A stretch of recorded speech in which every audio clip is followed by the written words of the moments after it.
mijil saking dalem asri Wisma pahargyan tumuju dhumateng papaning cethik latuk piliri kalenggan sonten menika panjenenganipun Bapak Leli Indarto kepareng badhe mara wakani lumampahing dijara siram jamas kagem calon pinanganten putri miwah calon pinanganten kakung ngicali sali surtanura beda ing mapan wonten ing jiwa raganipun calon pinanganten saringgit mila wonten ing kalenggan sonten menika piripun ingkang hamangga gati Bapak Leli Indarto dalah garwa Ibu Yuli Kotijah kepareng kadherekaken marwakani lumampahing dijara siram jamas kanthi kapurwakan cethik latu wonten sasana piniji urut rentengan dene Rala Maksana ingkang hamangga gati piripun Bapak Leli Indarto dalah garwa Ibu Yuli Kotijah ing sampun samapta ing gati tumuju dhumateng papaning cethik latu marwakani lampahing adicara pahargyan mangun sukodhapipun atmaja pinanten sarimbit pilih lampahing adicara cethik latu rikalenggan sonten menika marwakani piripun Bapak Leli Indarto dalah garwa Ibu Yuli Kotijah kepareng badhe kagungan kersa mantu hamiwaha suta pahargya siwingking putra kinasih ingkang sinambati wanginene dewreknaning ayu Dyah Kusumaning Ayu Sali Morisa Indarto S sarjana ekonomi miwah calon garwa kinasih Bagus Landung Putih Prastyo Eskom dicara cethik latu tumonten ingkang hamangga gati piripun Bapak Leli Indarto dalah garwa Ibu Yuli Kotijah kondur malih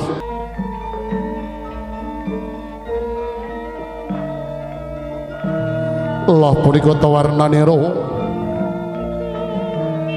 pamangga gati pamangga kareswinging kagungan dalem piripun Bapak Leli Indarto dalah garwa Ibu Yuli Kotijah sampun kepareng mijil saking Bali Asri Wisma pahargyan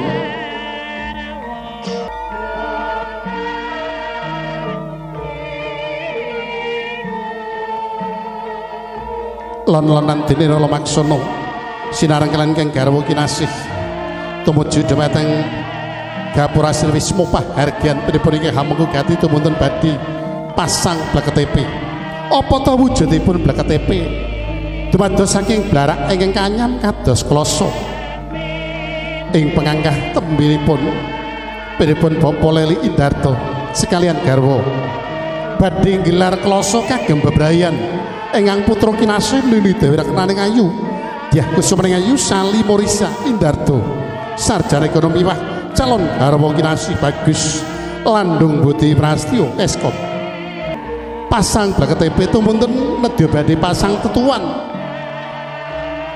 ingkang sampun siaga ing gati pisang raja kalih tundun menapa ta werdinipun pisang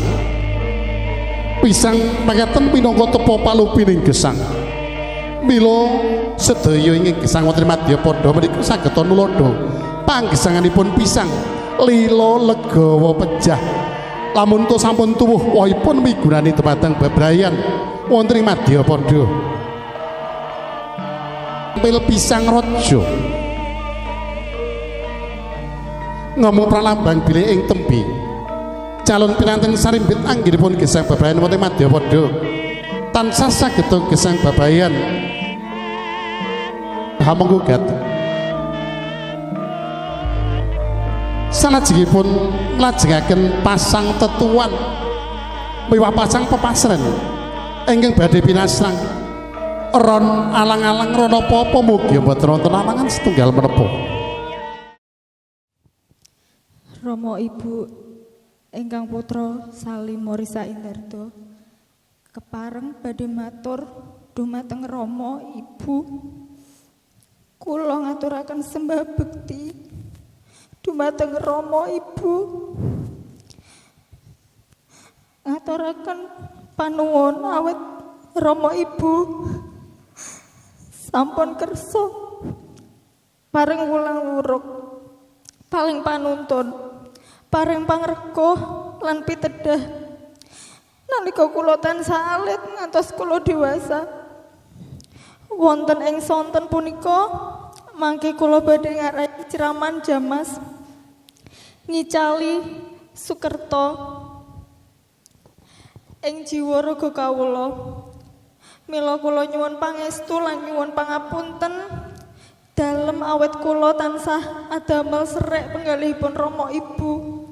Wonten ing dinten punika ugi kula nyuwun pamit dumateng Rama Ibu. Ingkang werdinipun sak sampunipun kula palakar krama kalian semah kula badhe gesang mandireng pribadi kalian bojo kula. Misah boten kempal malih kalian Rama Ibu. Sapisan malih nyuwun tambahing pangestu. Yo gerdu anakku wong ayu. Anakku wong manis. Anakku wong sikit. Mara diage enggal tampanana pangestune Rama Ibu yo. Anakku wong ayu. Mangkono uga Rama Ibu mbok menawa ana kelirune. Rama Ibu anggen ngulo wentah marang sira. Kurange pangreku. Kerep dak dukani. Dak undamong. Dak slentik. Kabeh iku mau mung kanggo kau taman nduk Cahayu. Dene anggonmu arep ngayahi siram Jamas ngilangi Sukerto Rama Ibu pangestuni. Muga-muga ora ana alangan lan sabikala. Sabanjure besok dan wis tetek anggonmu jejodohan karo bojomu. Ndak pucuk bisa urip mandireng pribadi apa kang mbok sedya dadi teman dada kaluwarga kang ayem tentrem selawasi. Amin. Salimorisa Indarto SI dalah Rama Ibu Kinasih Popo Leli Indarto dalah garwa Ibu Yuli Kotijah sampun paripurna sampun kacetha bilih pikalenggan sonten meniku calon pinanganten putri sampun kepareng matur pirunggan dhateng Rama Ibu Kinasih nyuwun tambahing pangestu nyuwun pangapunten sedaya lepatipun miwah nyuwun pamit bilih ing tembe anggenipun badhe hamba parayar lumban wonten madyaning Babalan Agung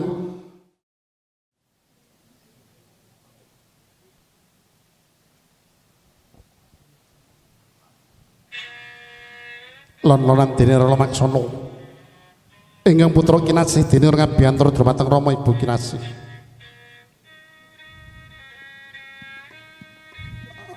Sembah bakti dhumateng Rama Ibu Kinasih nyuwun tambahing berkah pangestu. Bilih lenggana anggenipun badhe ngaya jusbian untri madya padha tansah kalih saking rubeda. Satemah ugi anggenipun badhe ngaya lampah kadecur siram Jamas putri kalenggan contor meniku. Uyut para Madyawasana kasembatan lulus raharjana ing sambikala. Idi pangestu saking Rama Ibu Kinasih Popo Leli Indarto dalah garwa Ibu Yuli Kotijah. Sok glogok kaparingaken dhumateng ingkang putra Kinasih calon pinanganten putri. Mila kapundi jimat paripe saking Rama Ibu Kinasih. Siyaga inggati Rama Ibu Kinasih. Dene rohanganti ingkang putra Kinasih calon pinanganten putri tumapaing padha kanthi kepaing pangatos-atos. Calon pinanganten putri kanthi wijul saking panti busana. Kadharaken tumuju wonten ing damaring Pasiraman lenggah satata putri damaring Pasiraman.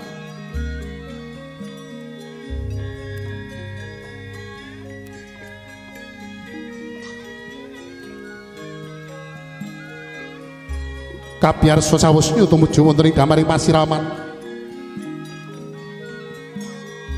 calon pinanganten putri lenggah satata anggana raras kanthi mardu-mardi kaning penggalih tumunten Rama Ibu kinasih kepareng badhe nglajengaken tumapak ing gati nyampur toya sumber tok pitu.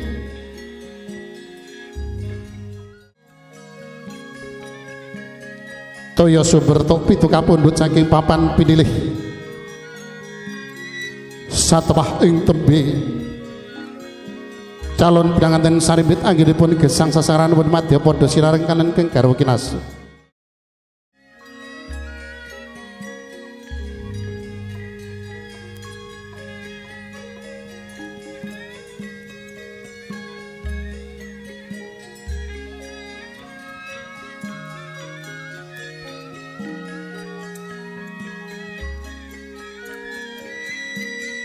Wadri toya ingkang angka kalih kapundhut saking papan pinilih ugi ingkang mijil saking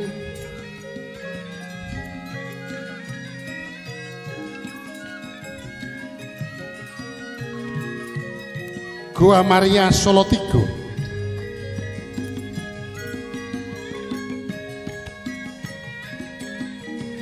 Toya angka 3 kapundhut saking Gereja Katolik Katedral Semarang Hayuning Tias. Toya angka 3 kapundhut saking Tuing Sumber Sendang Sono Muntilan Magelang.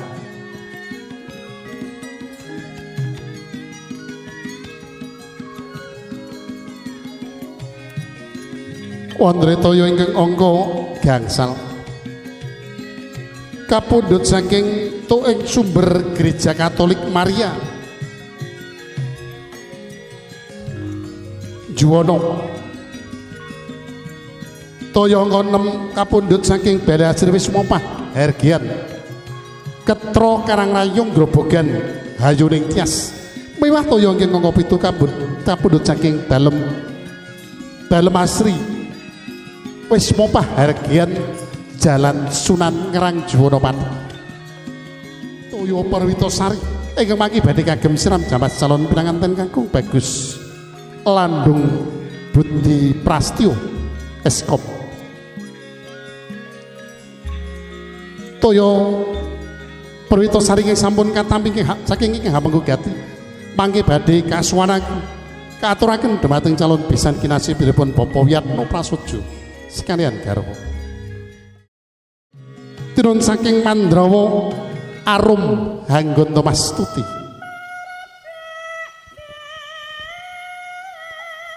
Ingkang Rama Bapa Lindardo sampun kepareng muruwakani rumapangat dicara siram jamas.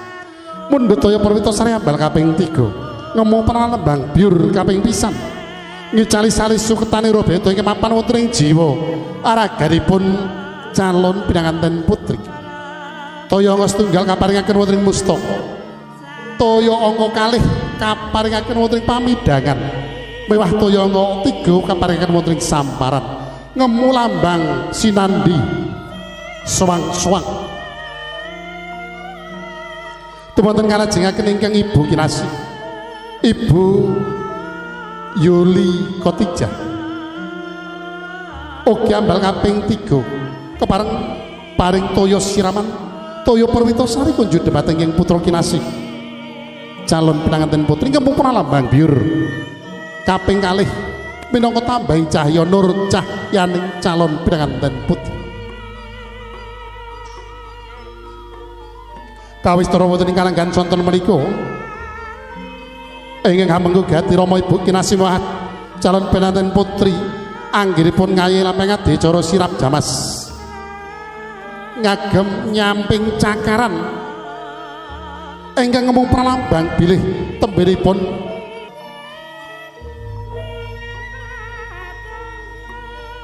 mekaten kawistara bilihipun yang putri utawi Mbah Uti.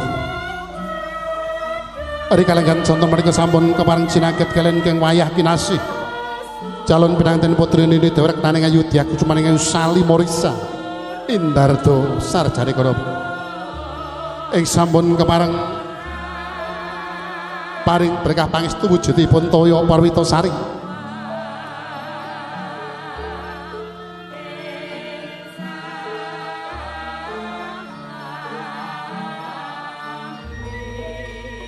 Kaparingaken dhumateng ingkang wayah kinasih, paring sawab dhumateng ingkang wayah amrih saliring gati para madyawa sunanggiripun badhe diraupan kalian calon garwa kinasih saged kasembatan sedyani. Tumunten paraga sepuh ingkang sampun piniji ing gati. Makaten kawistara wonten ing kalenggan santen menika pilih sepuh piniji. Pilihipun Ibu Dwianto siyaga ing gati. Nyembadani menapa ingkang dados pamundhutipun ingkang hamengku gati. Bapak Eli dados kelan garwa.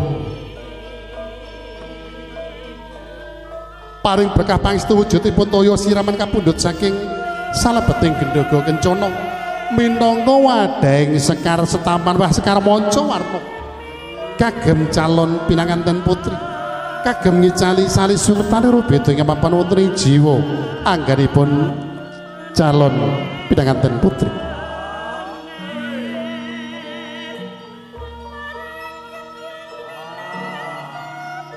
Paripurna panjenenganipun Ibu Dwianto kadherekaken ingkang garwa kinasih Bapak Dwianto. Tumunten pilih sepuh ingkang sampun sawiga ing gati. Suawi kula dherekaken jaman saking palenggan panjenenganipun Ibu Hajah Satasiman. Semanten ugi wonten ing kalenggan sonten menika panjenenganipun Ibu Hajah Tasiman.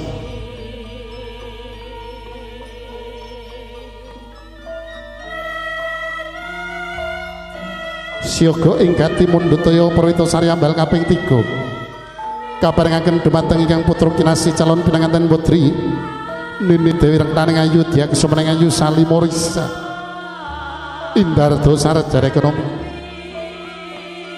kagem ngicali sali sukertani rubeda ingkang mapan wonten ing jiwa raganipun calon pinanganten putri.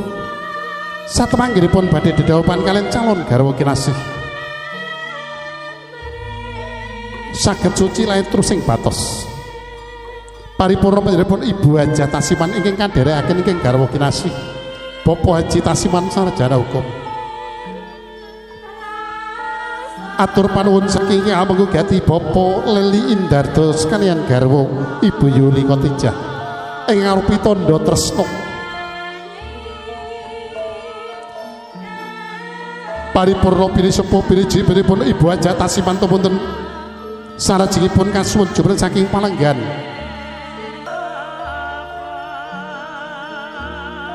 Semanten ugi pinipun Ibu Agus Sutiono ingkang den amping-ampingiri sang garwa kinasih Bapak Agus Sutiono. Ambal kaping 3 mundhut toya Parwitasari kapundhut saking salebeting gendhoga kencana canting joli kencana sampun kapundhut Ibu Agus Sutiono. Sapramundhut toya Parwitasari ambal kaping 3 kaparingaken dhumateng ing putra kinasih paring sawab dhumateng ingkang putra calon pinanganten putri Mas Ayu Sali Morisa Indardosi ingkang rikalenggan piniji mangke badhe kawisuda krama cundhuk kaliyan lumampah ngati curik sampun karatan. Semangatan sampun paripurna pinipun Ibu Agustiono, Ibu Yonatan Lasjan. Sampun kapareng cinaket kaliyan ingkang putra kinasih calon pinanganten putri. Saperlu paring berkah pangestu wujudipun toya Parwitasari ambal kaping 3. Kaparingaken dhumateng ingkang putra kinasih kagem ngicali sedaya sukerta ing mapan wonten jiwa raganipun calon pinanganten putri.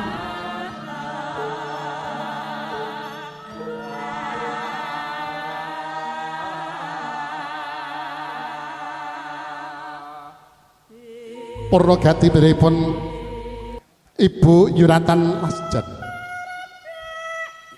ngestakaken dawuh saking ingkang hamengku gati pinipun Bapak Leli Indardo Garwa Ibu Ibu Yuli Kotijah. Semanten ugi wonten ing kalenggan sonten menika unjukaken panjurung pandonga dhumateng calon pinanganten putri supados tuwing tembe anggenipun gesang saron wadya padha tansah jumbuh kang ginayu sembada kang sinedya rah ayu kang tinem tumuntun pilih sepuh salajengipun ing sampun samakta ing gati sawega ing diri toya angka setunggal wonten ing mustaka kepala toya angka kalih wonten ing pamidangan toya angka 3 wonten ing samparan ngemu werdi sinandi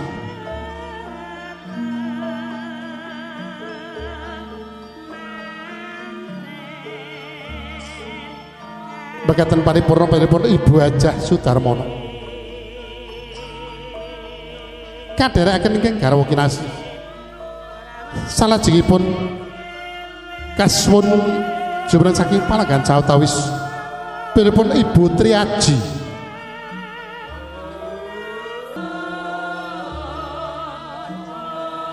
Sio kringgati miripun Ibu Triaji Ibu Eni kepareng badhe paring berkah pangestu wujudipun toya perwitasari saking salebeting gendhaga kencana ambal kaping 3 pinarengan donga ingkang kasuwun saking resa dalem Gusti kang akar jagat kunjuk dhumateng calon pinanganten putri amrih anggenipun badhe dirapan kalian calon garwa kinasih sageta urut rentengan wonten ing selami-laminipun manggih bagya mulya tentrem rahayu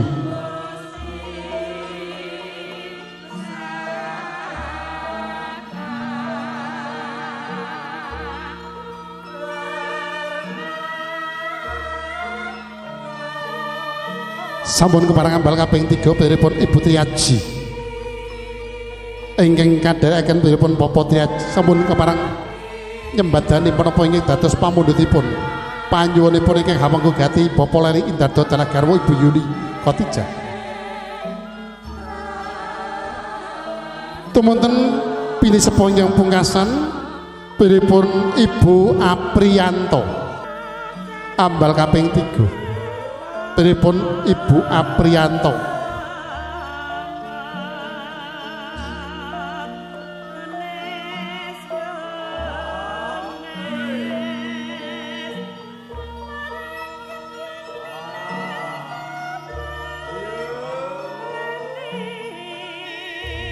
Pekatan sampun paripurna ambal kaping 3 piripun Ibu Apriyanto ingkang kadherekaken Bapak Apriyanto salah satunggaling paraga sepuh ingkang tinuding dhumateng ingkang hamengga gati rikalanggan conton menika paring berkah pangestu wujudipun toya Parwitasari ingkang pungkasan juru rias juru Sumbaga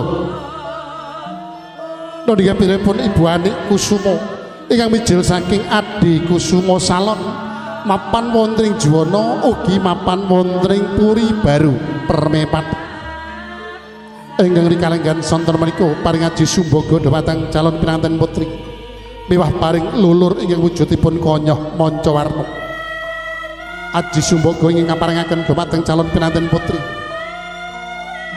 supados saged handayani menapa ingkang dados sedyanipun calon pinanganten putri paring lulur konyoh manca-warna supados to calon pinanganten putri saged cumlorot tejane pindha mas sinangling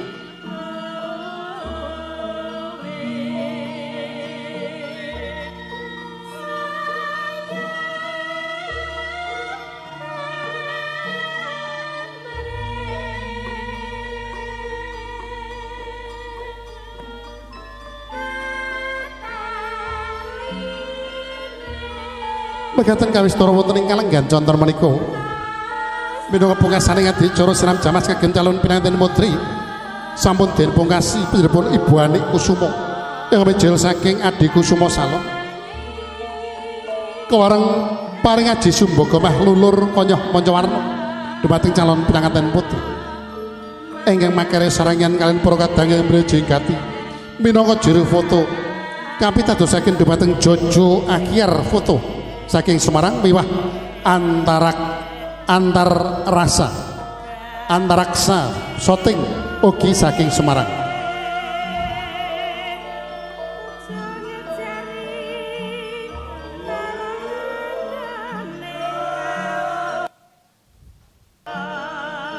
Bekaten paripurna denira paring aji sumbaga temunten mratitesaken mecah kendhi Wertala. Toya wening wonten ing salebeting kendhi Wertala. Kendhi Wertala badhe pincah Rama Ibu Kinasih kanthi ngrandika jroning penggalih ora pisan-pisan mecah kendhi Wertala nanging mecah kendhi sari ya pamoring anakku sinawung uling prandaga ingkang hambabar gending udan Mas. Sampun pecah pamripun calon pengantin putri. Motong rambut nanging jupuk sukertaning anakku karya bagya mulya uripe ing tembe sinawung uling prandaga ingkang hambabar ladrang Sri Kaloka.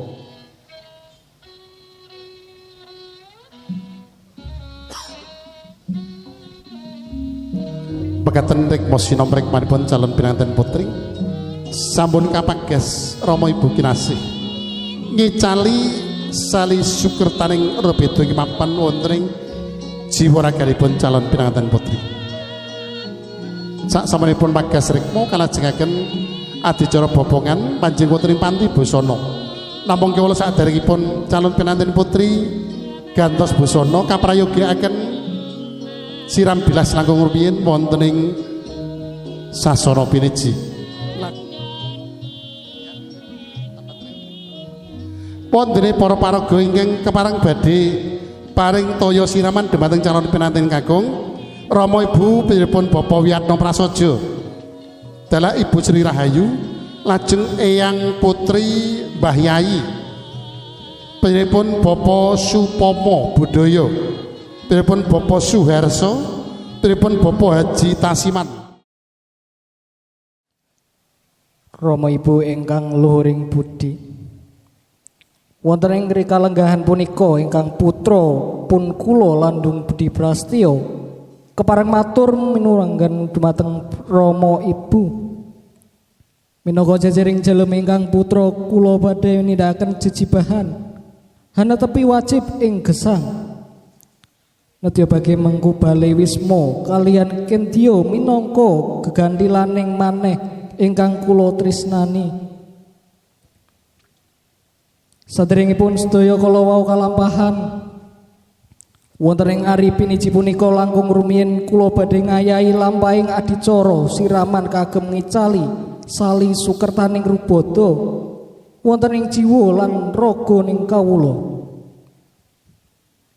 Pramila ingkang putra pun kula nyuwun tambahing pangestu lan nyuwun pangapunten dalem sedaya lepat kula lan dhumateng Rama lan Ibu supados saged nyembadani punapa ingkang badhe kalampahan. Matur agunging panuwun.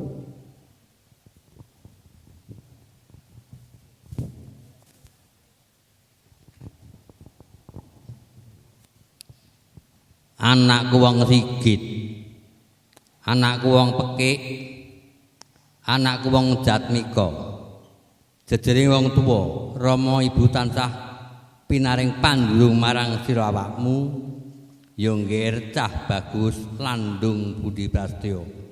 Mula mara maju rene sira kang tansah ndek gegadang dak udang bisa dadi saka guruning bebrayan kang sejati. Mula saya saka iku ya nggih anakku enggal tampanana pangastuning Rama Ibu bisa dadi jimat paripih ana sajroning uripmu salawase. Aja lali pewelinge Rama Ibu sing ati, aja nganti lali duga-duga digawa kang prayoga atut-utut anggonmu bebrayan ing selawase uripmu. Bekaten paripurna antawacana antawisipun ingkang putra dalah Rama Ibu Kinasih Bagus Landung Budi Prastya Eskop miwah Rama Ibu Kinasih Bapak Wiyatna Prasaja dalah garwa Ibu Sri Rahayu sampun kepareng paring pangestu dumateng ingkang putra kinasih calon pinanten kakung Bagus Landung Budi Prastya Eskop sampun kepareng matur pinungan dumateng Rama Ibu Kinasih nyuwun tambing berkah pangestu miwah nyuwun palilah anggenipun badhe ngayahi palakrama kalian kenya miwah warara ingkang dados geganthilaning pekalih. Kanthi mekaten calon pengantin kakung Gyo ngabiyantara Rama Ibu Kinasih nyuwun tambahing berkah pangestu kanthi sungkem Rama Ibu Kinasih turun saking Mandrawa sumungkeming Ibu Pertiwi. Sampun dipun wakili piripun Rama Haji Tasiman Sarjana Hukum sekalian garwa mantan Bupati Pati. Mila kanthi mekaten sampun masrahaken toya Prawitasari kunjuk dhumateng piripun Bapak Wiyatno Prasojo sekalian garwa Ibu Sri Rahayu ingkang salajengipun mangke badhe kasuntak wonten ing salebeting Gendhaga Kencana minangka wadhahing sekar setaman Mbah Toya Prawitasari.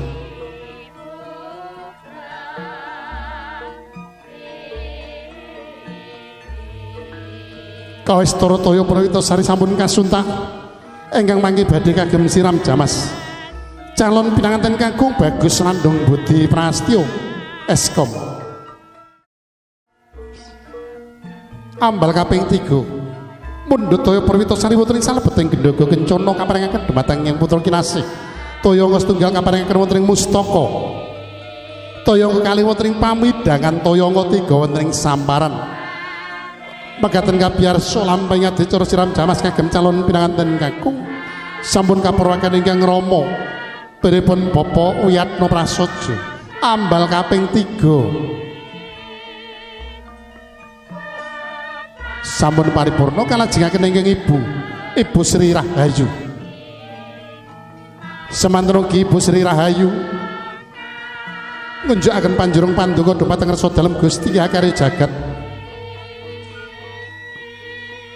amri saliring gati para madyawana anggenipun badhe diraupan ingkang putra kinasih calon pinanganten saripit saged lestantun Widodara Rahayu niring Sambikala Ibu Sri Rahayu sampun kepareng mundhut Toya Prawitasari ambal kaping 3 kaparengaken dhumateng ing putra kinasih calon pinanganten kakung Bagus Landung Budi Prastyo Eskom pini sepo ingkang piniji ing gati katurun kasuwun jembrang saking palenggan sawetawis pini sepo inggih sampun piniji gati kasuwun jembrang saking palenggan sawetawis panjenenganipun Eyang Putri Mbah Yayi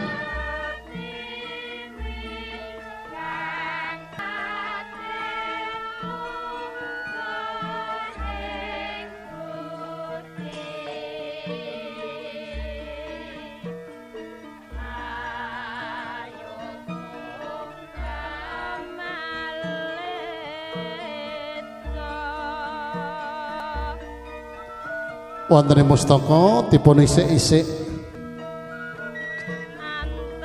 ingkang wayah Mbah Yayi Eyang Putri saking calon pinanten kakung sampun kepareng paring sawab dhumateng ingkang putra wayah kinasih Bagus Landung Budi Prastyo Eskom kagem ngicali sanes wetane beda kemapan wonten ing jiwa raganipun calon pinanten kakung sawab ingkang kaparingaken dhumateng ingkang Eyang kinasih sampun kepareng rumasuk rupa seputring salebeting sanubari saged ndadosaken kikiyatan tumraping atmaja pinanganten kakung anggenipun badhe ngaya jejeban nindakaken wajibing gesang sinartan ngunjukaken panjurung pandonga dhumateng Resa Dalem Gusti Karya Jagat piripun Bapak Supama Budaya kawistara sampun cinaket kalian ingkang putra kinasih calon pinanganten kakung Bagus Landung Budi Prastyo Eskom paring berkah pangestu wujudipun Toya Prawitasari canting joli kencana sampun kastu piripun Bapak Supama Budaya ambal kaping 3 paring toya siraman dhumateng calon pinanganten kakung.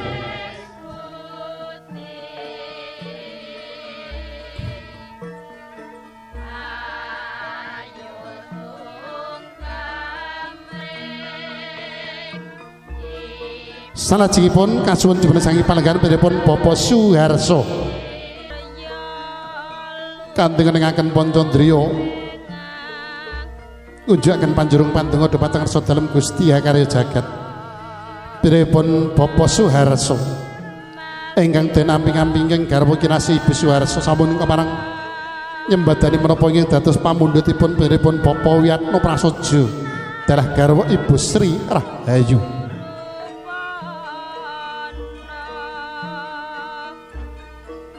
Ambal kaping 3 sampun paripurna. Sumangga kadherekaken nampi tali asih utawi tandha tresna saking piripun Bapak Wiyatno Prasaja darah garwa Ibu Sri Rahayu. Semoga kasuwun jumeneng saking palenggahan piripun Bapak Haji Tasipan sarjana hukum kadherekaken ingkang Ibu kinasih. Semanten ugi wonten ing kalenggahan conton menika mira jatining pepundhen Mas jatining asepuh piripun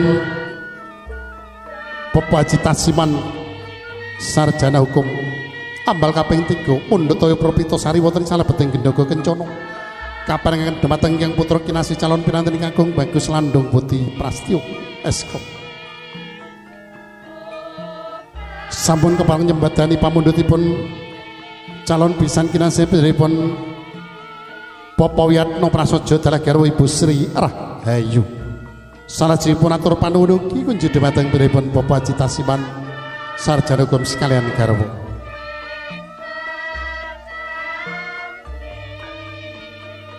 Kasuwun sawega inggati piripun Bapak Yonatan Lasjan kadherekaken piripun Ibu Yonatan Lasjan.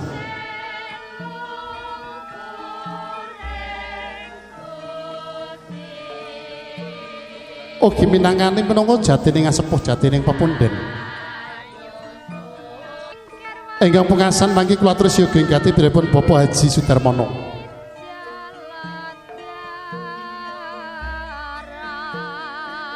Para bini sepuh pepundhen wonten ing kalenggahan contor menika anggenipun badhe paring pangestut wujudipun toya perwitosari langgeng ngumriyen kaparingan donga saking ngersa dalem Gusti Kang Karo jagat ingkang tumanduk wonten ing sareranipun calon pinanganten Kakung Bagus Landung Putih Prastyo Eskom.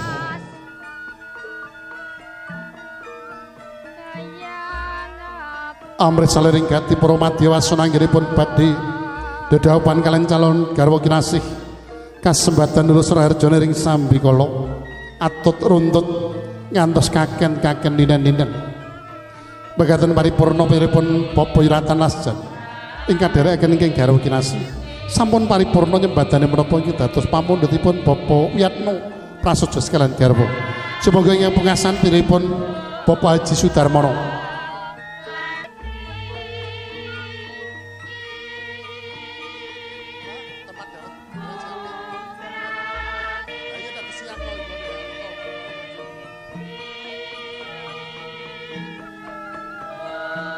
Pilih sepuh paraga sepuh yang pungkasan sampun siyoga inggati piripun Bapak Haji Sudarmono kadherekaken ingkang garwa kinasih ngamping-ngampingi ingkang garwa anggenipun nindakaken jujiban wonten ing kalenggahan contor menika paring pangestu wujudipun toya pertosari kunjuk dhumateng calon pinanten Kakung Bagus Landung Putih Prastyo Eskom paripurna juru rias juru pangedipun pratitisaken monggo mungkasi lampeng adicara siram jamas kagem calon pinanganten Kakung.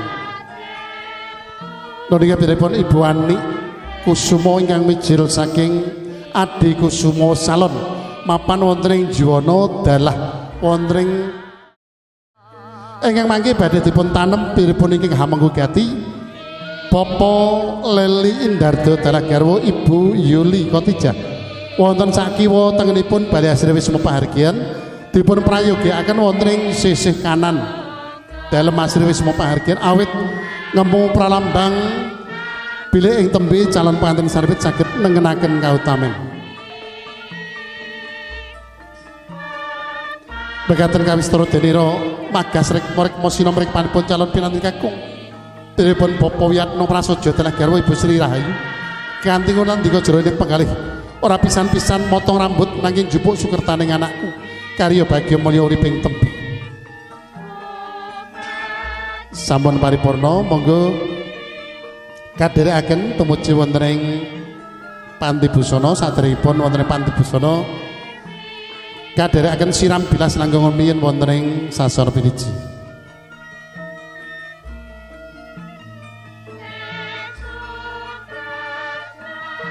dipun bopong Rama Ibu namung kewala namung sawetawis mawon kagem kapundhut gambaripun.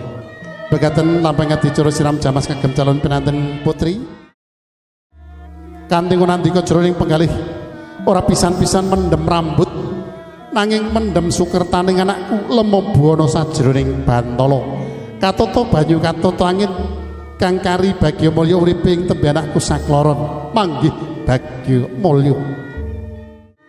Ugi badhe magas nigas tumpeng kagem dulangan calon pinanten kakung mangke.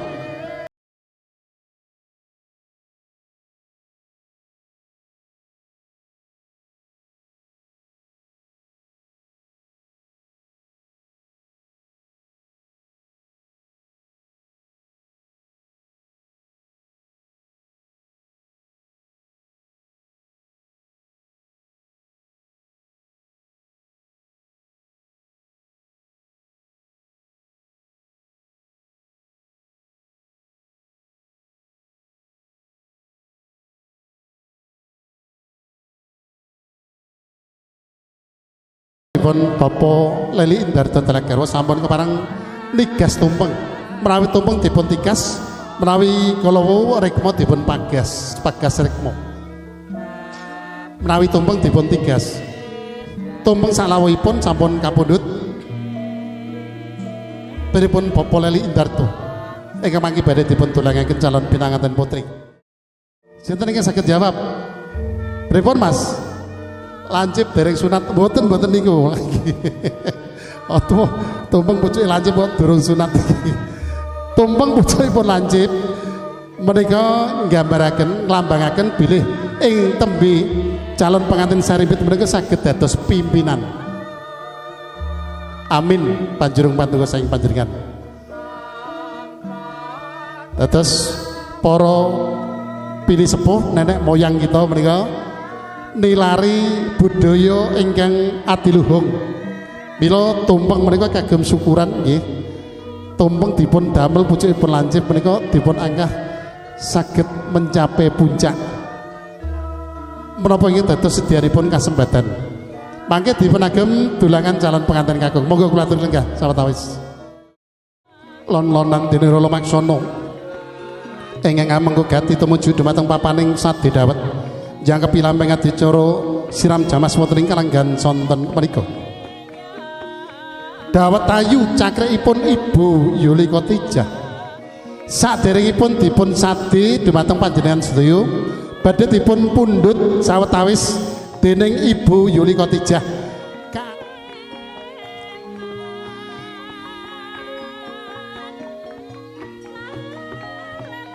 Tas putih seger manis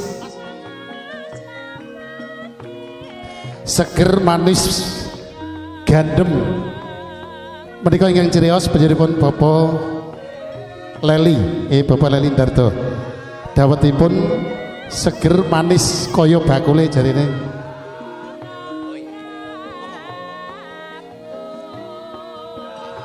dawetipun kasunyatan halal nggih. Nggih Pak Seno. Dawetipun seger. Manis nggih. Kados sinten Pak Leli kados sinten? Kados Yuli Kotijah. Nggih. Monggo dipun tawekaken. Monggo kula aturi mundhut dawet. Monggo Bapak Ibu kula aturi jumeneng mundhut dawet. Bapak Ibu. Dawet ayu. Dalem aturi mundhut dawet. Lajeng dalem aturi ugi mundhut daharan. Dawet ayu cakrekipun Ibu Yuli Kotijah. Monggo kasuwun jone saking Palanggan langkung rumiyin sampun dipun rumiyini panjenenganipun Rama Haji Tasiman Sarjana Hukum sekalian garwa mantan Bupati Pati. Sampun kepareng menapa to werdinipun dawet ingkang kagem pralambang wonten lampah adicara siram jamas wonten ing kalenggan sonten menika. Dawet mekaten dumados saking cendhol ingkang bunder seser. Bapak Leli Indarto sekalian garwa panjenenganipun Bapak Priyatno Prasojo Sarimbit. Ingkang sampun saeka praya badhe paring pangestu benjang enjang paring pangestu dhumateng calon pinten Sarimbit ingkang mekaten pralambangipun anggenipun sadhe dawet ing Hamengku Gati minangka pratandha bilih anggenipun putra kinasih badhe den sengkuyung dumateng para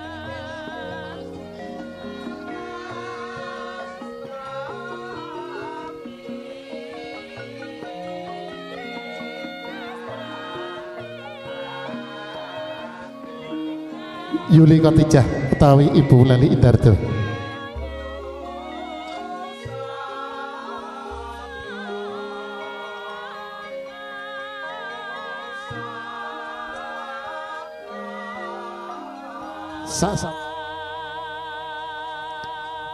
Dene anggenipun sadhe dawet pripun ingkang Hamengku Gati mangke asalipun sadhe dawet badhe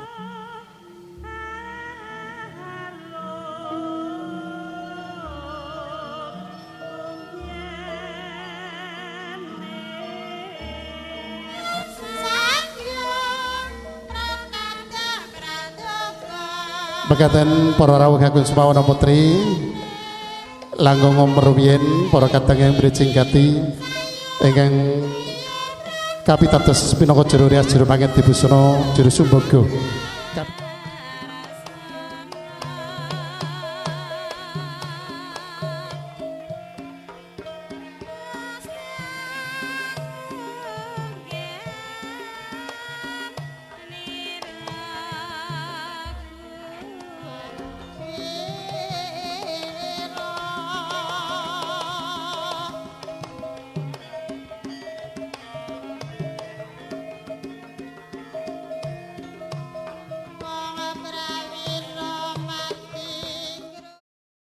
Aduh mah, itu okeh banget. 1 juta, 2 juta, lu cucu kok 9 juta. Aduh, iki malah wis 15. Bar 15 20, bar 20 iki kok malah 250 juta iki totale. Aduh, lah iki malah mendekati 1 M iki. Waduh, iki syukur anakku iki ben rezekine lancar iki. Terus gatok pinten Pak Leli? Tambah malih. Nggih, Pak. Nggih. Menika artanipun nembe kula hitung niki, Pak. Oh, nggih, dipun dugiaken. Nggih, kadosipun kok sampun 3,gangsal M niki, Pak malah. Nggih. Menawi mboten lepat anggen kula naksir menika ketingalipun 170 miliar menika. Mboten, Pak. Ponetang malih. Sampun kula etang saestu, Pak. Sampun nggih. Nggih. Nggih. Pikatok pinten? 3 miliar koma sekawan gangsal nggih. 3 miliar kemas kawan. Nggih. Mugi kasembadan. Nggih. Nika dipun paringaken dumateng calon penganten nggih. Nggih, Pak. Badhe kagem pawitanipun gesang. Nggih, nggih.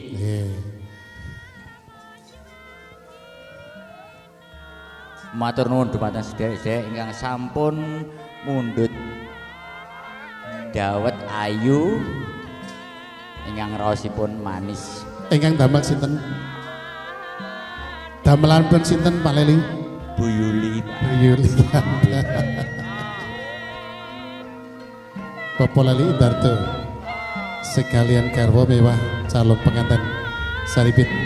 Bila ingkang dereng dahar monggo ingkang dahar mawon mangke gantos acara malih.